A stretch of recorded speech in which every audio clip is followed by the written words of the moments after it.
سلام خوبان برنامه، خرسندیم که یک بار دیگر در خدمت شما دوستا قرار گرفتیم. امیدوار هستم تا آخر برنامه ما را یاری کنید. چې د چا په سنګر پرېوځم هلته سا واخلم د ماشم. مننه، ډېره زیاته مننه.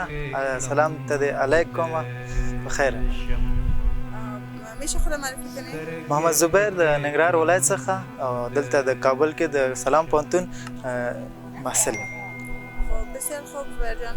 میشه برای ما بگویید که این فضا به خاطر چی آمدید؟ دې فضا ته ځکه راغلو چې پوهنتون ته ځو، پوهنتون نه چې کله رخصت کیږو نو ډېر زیات مغزم بور شي، نو د دې لپاره راځو چې څو دقیقې ساعت هم یو ساعت 2 ساعته وزګارو، یا هفته کې یو ځل 2 ځل راځو، نور خاص دومره نه راځو. بیا هم د پارک ښاريانو صفت هم ډېر زیات اورېدلی و، نو ماشاءالله ډېر ښایسته پارک هم جوړ کړی دی او د درس ویلو لپاره یو محصل لپاره ډېر ښه ځای دی، یعنی محیط هر څه برابر دی. از اول تا آخر در زندگیتان دوست داشتین چی کسی باشین که فعلا نیستین؟ آیا یک شخصیتی که از اول خواستین هستین؟ ټول خلکو ته دا پکار دی چې اول د خپل کورنۍ اول ښه احترام ولري، بیا چې په ژوند کې څه هدف یا څه چې غواړي واوسېږي هغه نو خپل په کوشش باندې، خپل په زحمت باندې حتما یو چیرته رسېږي.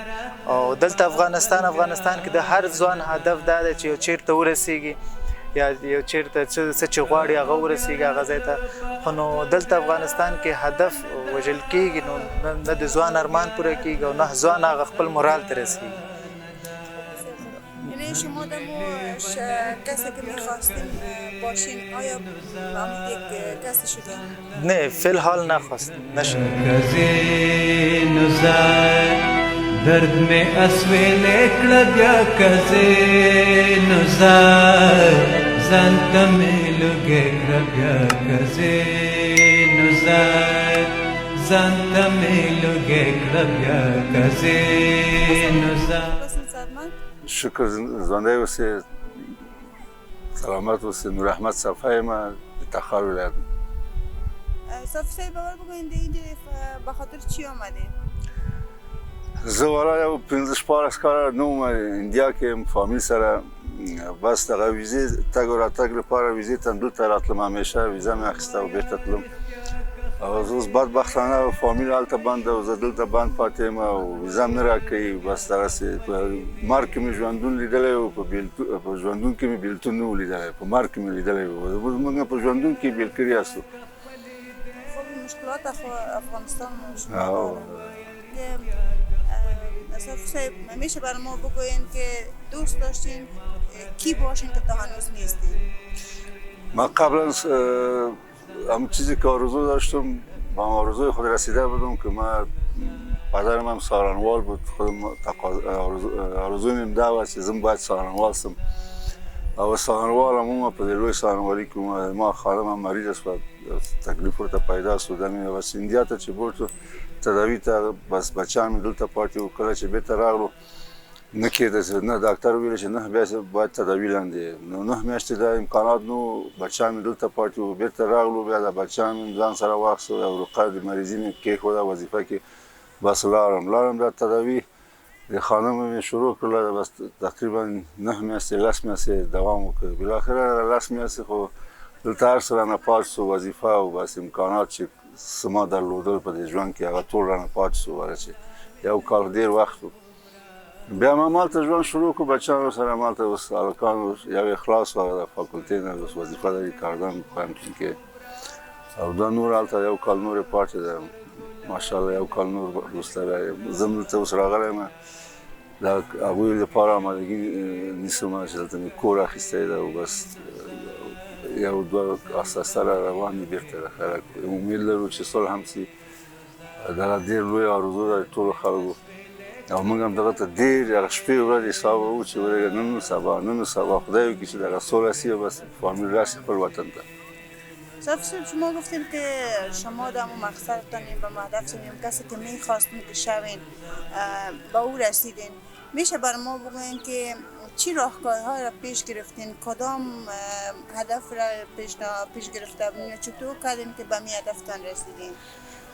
بس ما خو ارس پاتی و بس یو مقصد می پژوان که دا یو تګلاره می ځان ته ونیوله چې د خپل اولادونه باید ښه وروزم او ښه تحصیلات وکړي او هغه کار یې وکړو انشاءالله د یوې انډیا کې بی نه خلاص شو اقتصاد بل یې هغه د انجینري د ساختماني وایي بل هم دغسې اوس مکتب کې ده نو آرزو مې اوس فقط بچیان دي چې بچیان یو مقصد مې دا ده چې دوی ښه تحصیلات ولري او خپل وطن ته خدمت وکړي بس خلاص بس دې سولې نه موږ هلکان هم نخله بس آرزو مې د هلکانو چې ښه تحصیل وکړي او خپل وطن کې خدمت وکړي درد में اسمه लेकड़ा दिया कजे नुजार जानता में लोगे क्लबिया कजे नुजार जानता में लोगे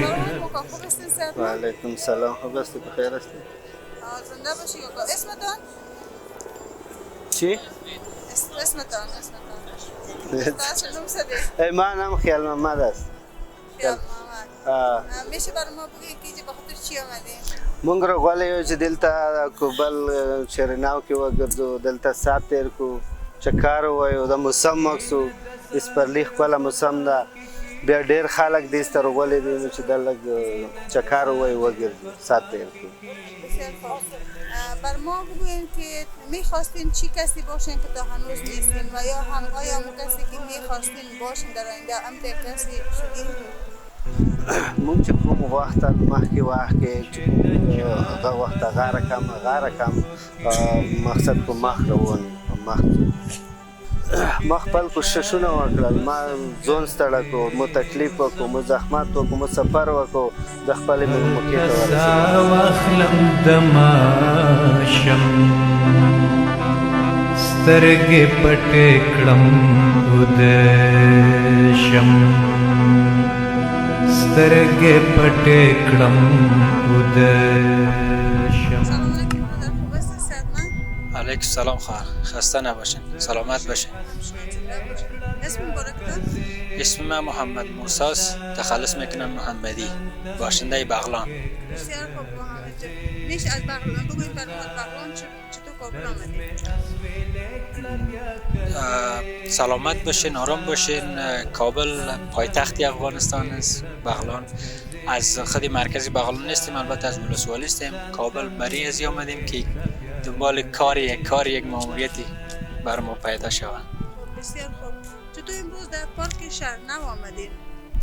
ما امروز نیکی بلکه هر از گاهی وقت پیدا کنم میایم به پارک چون من در ایران تحصیل کردم اونجا زندگی کردم پارک فضای سبز زیاد دوست دارم میام یک حداقل یک فکر ما هوش ما دیگر شود اما متاسفانه باز تفاوت داره این پارک ما با پارکایی که ما در کشورهای بیرون رفتیم میشه برای ما بگوین دوست داشتین کی باشین که تا هنوز نیستین آیا کسی که میخواستین همیشه در زندگی باشین یک شخصیت باشین آیا یک شخصیت شدین؟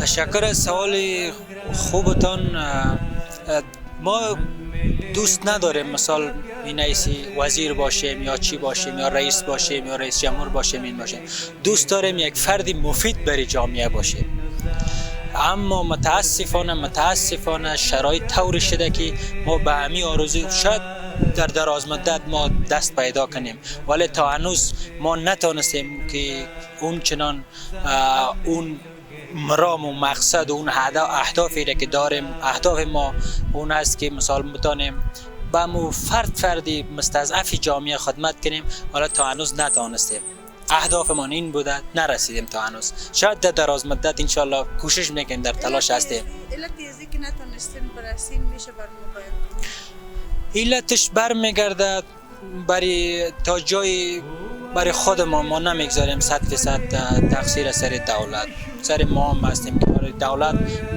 دولت مکمل یعنی افرادی که در رأس دولت هستند اینا شرایط طور ساختن مثال که یک کس میخواد مثال یک جا تبا خوانده یک جا یا حقوق خوانده میخواد سارنوال شوه، این حقوق خانه میبرند در وزارت صحت مقرر میکنن، اونی که تب خوانده میارند سارنوالی مقرر میکنن. این قاطباتی یا این چی میگن امو اصل شایسته سالاری بگم یا اصلی هر کی در مسلک خود نمیگمارن دیگه. بر این اساس اینجا بود میگرده به دولت نمیگذاره، چون کسی که میخواد، من بسیار دوست دارم مثال یک جای باشم که 4 تا غریب دستگیرش شوم، مثال هر منصبی که باشم فرق نمیکنه برای من جرچه که باشم، ولی مرا اینجا نمیگذاره. مثال مرا یک جای میگذاره که 4 تا از ما آزرده شوه. اینجاست که کلا برمیگرده برای دولت مدارای ما که دولت مدارای ما اون فضا را مساعد نمیکنه که ما اون چیزی که میخواهیم با اون چیز نائل بیاییم. ستر گلا ملک غند خوب را ولا ستر گلا ملک غند خوب را ولا ستر گلا. السلام علیکم. و علیکم السلام و رحمت الله و برکاته و مغفرتون. میشه اول خواهی معرفی کنی؟ ما اسم میر احمد هستم، از تخار هستم. حضرت تخار که بخاطر چی می‌خوانی؟ به خاطر درس آمدیم که درس بخوانیم. چی می‌خوانی؟ درس رشته مثال کامپیوتر ساینس. خب بر ما میشه بگوییم که دوست داشتین کی باشین که تا هنوز نیستین؟ آیا همون کسی که میخواستین تا هنوز یک شخصیت بر خود دارستین بسازین؟ ما میخوایم که در آینده یک شخصیتی باشیم که مثال خدمت کنم برای ملت افغانستان، تا ملت افغانستان از این دربدری‌ها، مثال از این که پودری شدن و دیگه خرابی‌های جنگ و قتال و کشتگذار و از این چیز مثال ما نجات بدم، سبب یک نجاتشان شما باشم. آیا تا هنوز تو چیزی که میخواستین شوی نشدین؟ نشدیم تا حال نخیر. علت چه میشه بر ما بگوین؟ علتش از اینه که به امنیتی اقتصاد ضعیف. مین صد گلاز او تسیو مین صد گلاز او تسیو مین صد گلاز او تسیو مین صد گلاز او. سلامت باشید. اسم تو؟ عبدالمقصد. عبدالمقصد. اینجا به خاطر چی آمدیم؟ همجوری آمدیم که یک دوره بزنیم، حرف بزنیم با دوستا، همین دیگه. دانستیم با دوستایتان میبینین از بله، یکی از دوستای ما ندیدیم، اینجا نشستیم حرف میزنیم و خوب فضا که نسبتا خوب است دیگه. بسیار خوب. میشه بر ما بگوین دوست داشتین کی باشین که تا هنوز نیستین و یا هم آیا کسی که میخواستین در آینده باشین آیا یک کس شدین؟ خب که ما فکر بکنیم به این پاسخ که پاسخی که شما بخواین بگیرین نمیته براتون، ولی اصل این است که ما در چنبره یک سلسله محدودیت ها گیر مانده ایم. با اون چیزهایی که میخواستیم طبعا که نرسیدیم و رسیدنش هم مشکل است، ولی من دوست داشتم که برای خودم تاثیرگذار باشم بیشتر از اینکه برای جامعه تاثیرگذار باشم. برای خودم که فعلا تاثیرگذار هستم، یعنی از خودم راضی هستم. یعنی کسی که میخواستین شدین؟ نه، اون کسی که میخواستم اگر در معنای بیرونیش ببینی، در معنای بیرونی ببینی در جامعه، نه نشدیم. ولی اون کسی که برای خودم میخواستم با باورهایی که داشتم، با اون باورهای اصیلی که باید پایبند باشم هستم، یعنی برای خودم کسی هستم. بعد نیاز نیست که برای دیگران چی باشم یا نباشم. من بیشتر آدمی درونگرا هستم تا اینکه بیرونگرا باشم. بسیار خوب. میشه بگوییم که وقتی که دانستین خودم خانه بسازین که شخصیت خواستین هستین، چطور دانستین خودتان که چیز خانه بسازین؟ من فکر بکنم یکی از بهترین دلایلش این است که توقع از دیگران کم کردیم. نداشتین از کس توقع نداشتین، فقط خودتان خود قانونی ساختین؟ بله، من از هیچ کسی توقعم نداشتیم و تنها توقعم از خودم بوده و با اون چیزی هم که خودم میخواستیم رسیدیم و چیزی که دیگران میخواستن نرسیدیم. خب میشه بگوید چیزی که دیگه میخواستن نتونستن برسن علتش چی بوده؟ خب ببینید شما وقتی که در یک جامعه میایین پا میناهین، بعد در کناری از این که خودتون یک سلسله خواسته ها دارین، یک جمع دیگر هم از شما خواسته هایی دارن. اون خواسته های این است که خب شما در بعد مادیتون کمی بالاتر بروین، بعد بیشتر در زندگی دستی اونا را بگیرین. ولی خواسته هایی که من دارم بیشتر از این که بعد مادیش در بر بگیره، بعد معنویش در بر داره. من نتوانستم مثلا شاید نتوانسته باشم برای مادرم فرزند خوب باشم، برای پدرم فرزند خوب باشم، از دید مادی میگم، ولی برای خودم و برای دوستایی که خیلی با من صمیمی هستن، هم من برای اونا تاثیر گذاشتم، هم اونها برای من تاثیر گذاشتن و من در چنبره اون محدوده یا دایره معنویت برای خودم کسی هستم، برای دیگران نه. زانتا میلوگه کلبیا درد می اسوینه. سلام خوبان برنامه، خوشحالم یک بار دیگه در خدمت شما دوستا قرار گرفتیم. امیدوار هستم تا آخر برنامه ما را یاری کنید.